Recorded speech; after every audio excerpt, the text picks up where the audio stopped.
ये साप्ताहिक बाइबल का उपदेश Plainfield Christian science church independent से है, जो प्लेनफील्ड, न्यू जर्सी, अमेरिका में है। अधिक जानकारी के लिए कृपया हमारी वेबसाइट पर जाएं www.plainfieldcs.com। आपके ध्यान के लिए ये पाठ रविवार 27 नवंबर 2022 के लिए है। विषय: प्राचीन और आधुनिक काला जादू, उपनाम कृत्रिम निद्रावस्था और सामोहन। स्वर्णपथ यशाया। हाय उन पर जो अपनी युक्ति को यहोवा से छुपाने का बड़ा यत्न करते और अपने काम अंधेरे में करके कहते हैं, हमको कौन देखता है, हमको कौन जानता है। उत्तरदायी ध्यान। यशाया। अब जाकर इसको उनके सामने पत्थर पर खोद और पुस्तक में लिख कि वो भविष्य के लिए वरन सदा के लिए साक्षी बनी रहे, क्योंकि वो बुलावा करने वाले लोग झूठ बोलने वाले लड़के हैं जो यहोवा की शिक्षा को सुनना नहीं चाहते। वो दशरियों से कहते हैं, दशरी मत बनो, और नबियों से कहते हैं कि हमारे लिए ठीक नबूवत मत करो। हमसे चिकनी चुपड़ी बातें बोलो, धोखा देने वाली नबूवत करो। मार्ग से मुड़ो, पाथ से हटो, और इसराइल के पवित्र को हमारे सामने से दूर करो। इस कारण इसराइल का पवित्र यूं कहता है, तुम लोग जो मेरे वचन को नकम्मा जानते और अंधेर और कुटिलता पर भरोसा करके उन्हीं पर टेक लगाते हो, इस कारण ये अधम तुम्हारे लिए ऊंची भीत का टूटा हुआ भाग होगा जो फटकर गिरने पर हो, और वो अचानक पल भर में टूटकर गिर पड़े। प्रभु यहोवा इस्राएल का पवित्र यूं कहता है, लौट आने और शांत रहने में तुम्हारा उद्धार है, शांत रहने और भरोसा रखने में तुम्हारी वीरता है। पाठ उपदेश बाइबल में से नीति वचन।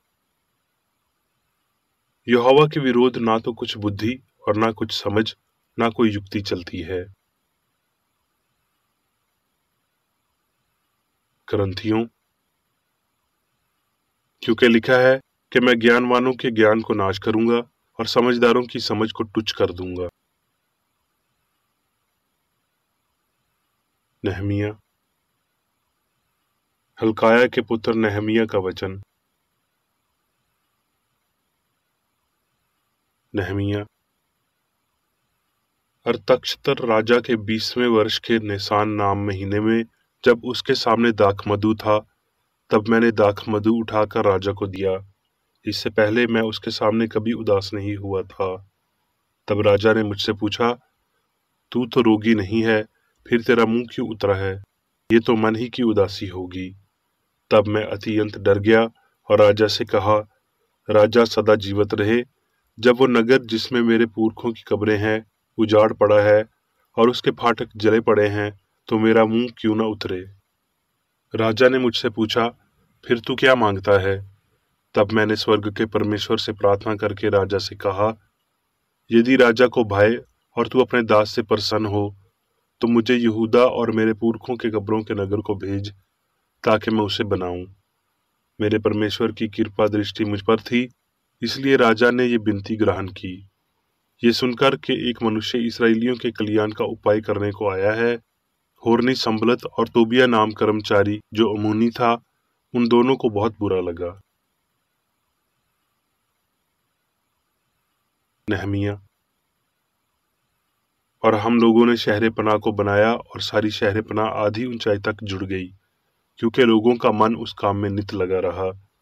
जब संबलत और तोबिया और अरबों और अमोनियों और अश्दूदियों ने सुना कि यरूशलेम की शहर पनाह की मरम्मत होती जाती है और उसमें के नाके बंद होने लगे हैं, तब उन्हें बहुत ही बुरा लगा, और सबों ने एक मन से घोषणा की कि जाकर यरूशलेम से लड़ें और उसमें गड़बड़ी डालें।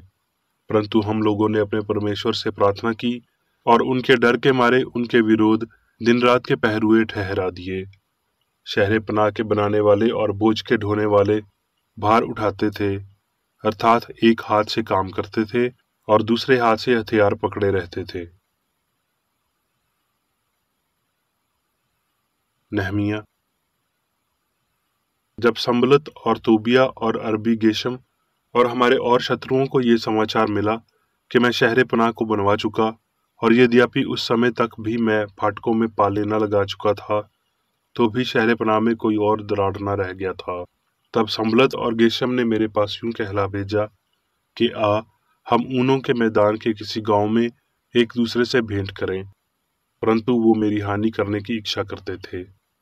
परंतु मैंने उनके पास दूतों से कहला भेजा कि मैं तो भारी काम में लगा हूं, वहां नहीं जा सकता। मेरे इसे छोड़कर तुम्हारे पास जाने से वो काम क्यों बंद रहे? फिर उन्होंने 4 बार मेरे पास वैसी ही बात कहला भेजी और मैंने उनको वैसा ही उत्तर दिया। तब 5वीं बार संबलत ने अपने सेवक को खुली हुई चिट्ठी देकर मेरे पास भेजा, जिसमें यूं लिखा था कि जाति जाति के लोगों में यूं कहा जाता है और गेशम भी ये बात कहता है कि तुम्हारी और यहूदियों की मानसा बुलावा करने की है, और इस कारण तू उस शहर पनाह को बनवाता है, और इन बातों के अनुसार तू उनका राजा बनना चाहता है। इसलिए अब आ, हम एक साथ सम्मति करें।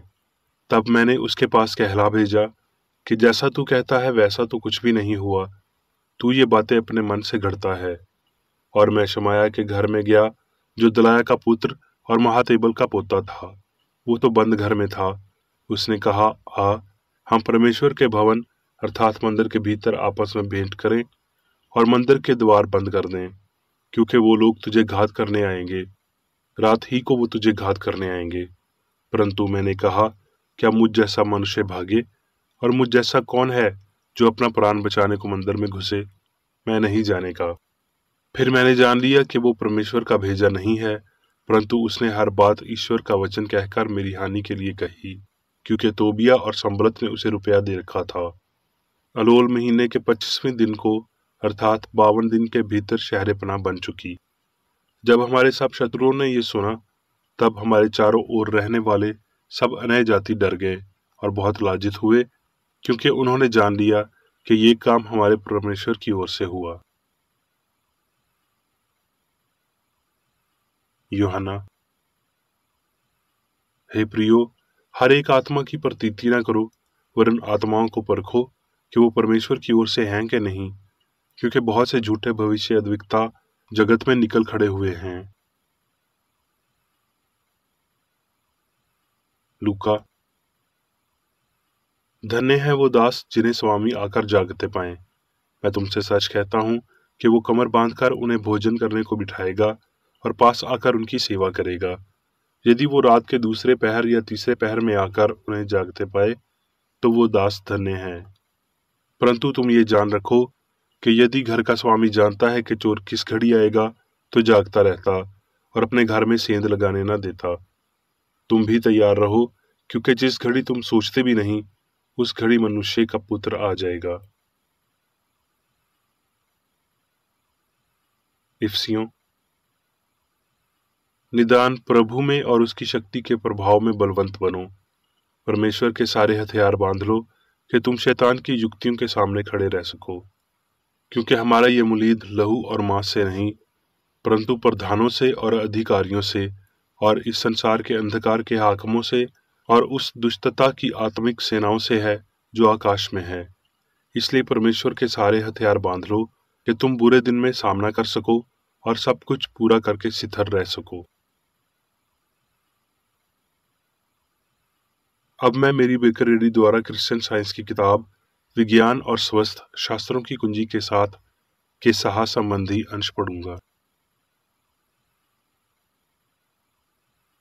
विज्ञान और स्वस्थ।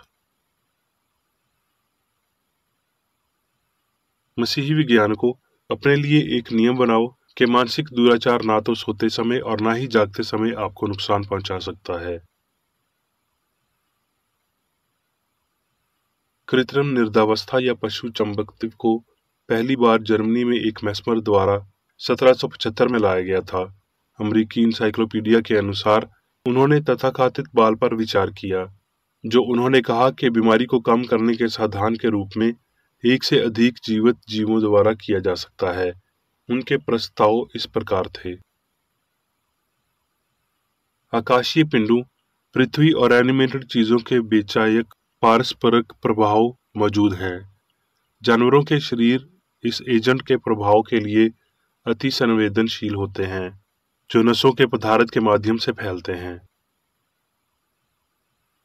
1784 में फ्रांसीसी सरकार ने पेरिस के चिकित्सीय विभाग को मेस्मर के सिद्धांत की जांच करने और उस पर रिपोर्ट देने का आदेश दिया। इस आदेश के तहत एक आयुक्त नियुक्त किया गया और बेंजामिन फ्रैंकलिन आयुक्तों में से एक थे। इस आयुक्त ने सरकार को निम्नानुसार सूचना दी। पशु चंबकत्व के अस्तित्व और उपयोगिता के संबंध में हम सर्वसम्मत निष्कर्ष पर पहुंचे हैं कि पशु चंबकीय द्रव के अस्तित्व का कोई प्रमाण नहीं है कि हिंसक प्रभाव जो चंबकत्व के सार्वजनिक अभ्यास में देखे जाते हैं, जोड़ तोड़ या कल्पना की उत्तेजना और इंद्रियों पर की गई छापों के कारण होते हैं, और ये कि मानव मन की त्रुटियों के इतिहास में एक और तथ्य दर्ज किया जाना है और कल्पना की शक्ति पर एक महत्वपूर्ण प्रयोग है। पशु चंबकत्व के कामकाज के लेखक की अपनी टिप्पणियों ने उसे समझा दिया कि ये एक उपचारात्मक एजेंट नहीं है और इसका प्रभाव उन पर है जो उसका अभ्यास करते हैं, और उनके विषयों पर जो इसका विरोध नहीं करते हैं नैतिक और शारीरिक मृत्यु का कारण बनते हैं। पशु चंबकत्व के पास कोई वैज्ञानिक आधार नहीं है, क्योंकि भगवान सभी को नियंत्रित करता है, जो वास्तविक, सामंजस्यपूर्ण और शाश्वत है, और उनकी शक्ति ना तो पशुओं की है और ना मानव की। विज्ञान पशु चंबकत्व, कृत्रिम निर्धावस्था या सम्मोहन में एक विश्वास और इस विश्वास के आधार पर पशु होना निकारात्मकता है, जिसमें ना तो बुद्धि शक्ति है और ना ही वास्तविकता है, और इस अर्थ में ये तथाकथित नश्वर मन की एक अवास्तविकता अवधारणा है।